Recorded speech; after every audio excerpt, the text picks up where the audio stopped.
নমস্কার। তো আজকে আমরা এসিটা সার্ভিসিং করব। তো এসি সার্ভিসিং করার যে কারণগুলো, এসি সার্ভিসিং করার পিছনে অনেকগুলো কারণ থাকে।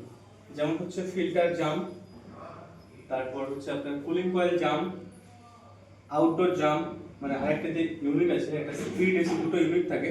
তো ওইটা জাম থাকলে যদি ময়লা থাকে এবং ডাস্ট থাকে, তো তার কারণে আমাদের কুলিংটা কিন্তু আমাদের রুমটা কিন্তু ঠান্ডা খুব কম হয়। তো অনেকগুলো বিশেষ কারণে আমরা কিন্তু এসিগুলো সার্ভিসিং করে থাকি।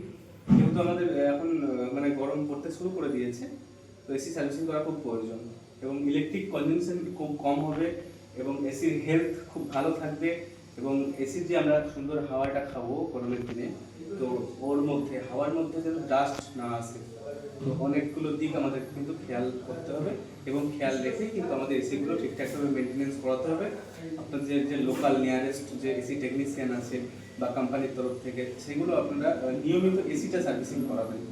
তাতে অনেকগুলো বিষয় থেকে আপনারা মানে এসিটা লংজিভিটি বেশি হবে এবং আপনারাও সুস্থ থাকবেন। তো ধন্যবাদ। আমরা এসিটা সার্ভিসিং করবো, দেখাবো আপনাদেরকে।